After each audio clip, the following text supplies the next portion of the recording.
This is Brian Tarian from the Disability Digest with a video to walk you through step 3 of our Social Security Disability Approval course. And in this step, we will help you understand what you need to do to file your reconsideration appeal so that you can maximize your chances of winning. If you have just stumbled upon this video on YouTube or some other social media and you're not a member here, we encourage you to join us so that we can get you the right segments of the disability approval course with the condition-specific information to go with them. So stay tuned to the end and you'll get directions on how to do that. So if you're at this stage, that means that you have filed your initial application and it was unfortunately denied. And at this stage of the process, the approval percentages are up on the screen right now. It's around 13%. So it's the lowest percentage of approvals on steps 1, 2, and 3. But don't be discouraged. I mean, there are definitely things that you can do to maximize your chances of winning. There may have been a glaring mistake in what Social Security did, and I'm going to go through some of those things with you, or information that you can provide that will make a difference. So that's what this is all about. So the first thing that you want to do when you get your denial letter is you want to review it. And I'm going to put up on the screen here an actual denial letter, and it will say Notice of Disapproved a Claim. And the first page is usually pretty common text saying something like, we understand you have conditions, but they're not severe enough to prevent you from working, and there's some type of work that you could do. One of the key things you want to look for is the medical records. There's an explanation part here. It says, we use the following medical and non-medical reports to decide your claim. So an example would be if you have 5 doctors that you submitted, but they only received medical records from 3, that means that they didn't have all the evidence they needed. Or if you submitted and you started with us in step 1 and you submitted the doctor support letter, the residual functional capacity report, from, for example, your primary care, and that wasn't listed in here, so that means maybe they didn't get it, or who knows what happened. So the key is to make sure that all the evidence that you submitted into your case file was actually reviewed by Social Security. And also that you didn't miss any appointments, like appointment cancellation, or if you didn't go to like your independent medical exam, maybe you didn't get the notice. So things like that are inconsistencies are key things to look for, and then you'll use that information to put that into your appeal. So are there missing medical records? Another thing to look at is, are there limitations that were not communicated? An example of that could be, let's say that you have severe depression. Now, brain health conditions can either be mild, moderate, or severe. But let's say in this example, yours is severe. But Social Security views it to be mild. But your medical records are severe. I mean, that's a point that you can bring up, say, listen, you missed this. I have severe, not mild.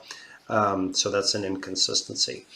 And are there limitations? I mean, was their understanding of your sit-stand limitations different than what was in your doctor support letter or in the medical records? So if you started with us again from the very beginning, you learned how to communicate your limitations to your doctors with specific criteria, like I only can sit for 15 minutes, I only can stand for 20 minutes, that type of stuff.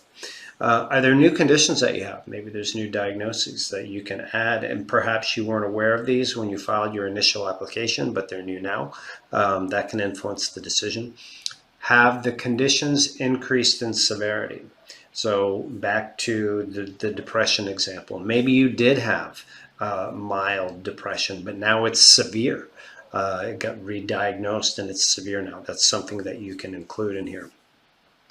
Has there been a change in your activities? Like, have you been limited in your ability to walk, to lift, to sit, to stand? Has that changed? And if so, you want to communicate that. So those are some of the key criteria that can influence your decision. So again, don't be discouraged if you didn't get this right and you're just joining us. So this is your chance to right the ship and tell the story correctly about why you qualify. Now, for your appeal, you can appeal, you have 60 days from the time that you received it. So it's really important to do this right away and get it in. There's no need in waiting around. And definitely encourage you to appeal, because if you don't and you choose to start all over, then you would not be able to get back benefits for the months that that you have applied for in the past. So once Social Security has reviewed your case for a period of time and decided on it, then that is closed. So if it took you, let's say, 10 months to get to this reconsideration decision, and those 10 months at $1,500 in back benefits is worth $15,000. If you apply all over again, you're not able to get that money. So definitely appeal. Now you can do this online. There's a link here where you can appeal your decision online.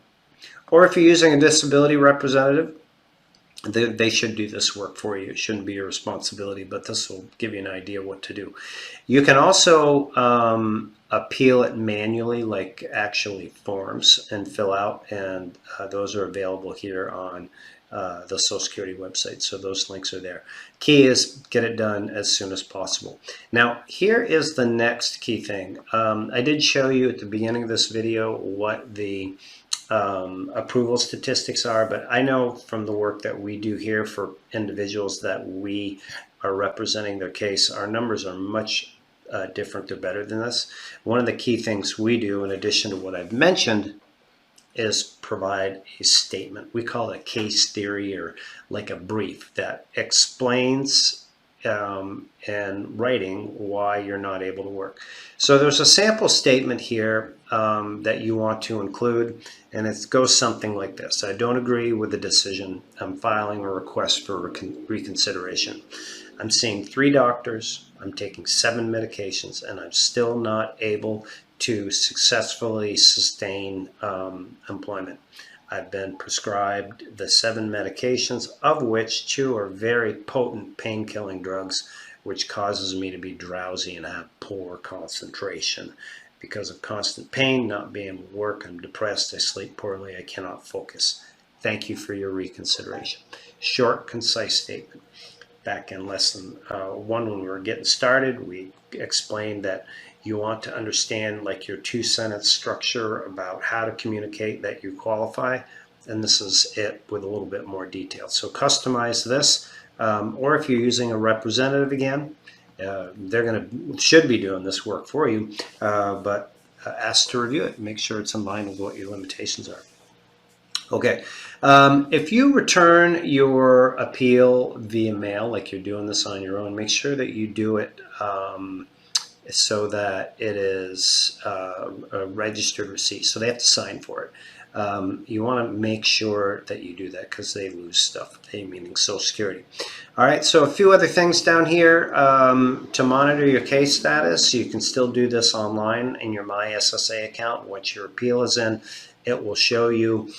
I tell individuals to expect the same amount of decision time as it did for your initial application. And if it's better, great, but that's pretty conservative estimate. So if it took you like 8 months to get to this decision, it's likely going to take you another 8 or so to get this reconsideration decision. So those are the highlights for this. And as a reminder, when you reach and get your reconsideration decision, to use the form on this page to update us. And what that will do is the next stage is requesting your hearing. And for the next course, we have details on what to say and do to prepare for your hearing, the questions you're going to be asked, what the hearing environment is like, all of that stuff to help you with the next stage. So you want to make sure that you take advantage of that. I hope you find this helpful, and I'd rather hear back from you, hearing that you were approved. That'd be better than having to request a hearing. So that is an option in here as well. You just look down here, and that's number 6 on the list. And then if your reconsideration is denied, then you want to select 5 like that, and then fill in the rest of the information. All right. Make it a great day. Again, if you have stumbled upon this video and you're not a member here, we encourage you to go to the disabilitydigest.com, join us as a member, complete short evaluation, then we can get you into the right parts of the course and the support group and the people and the condition information that's going to help you get approved. Make it a great day. Thanks.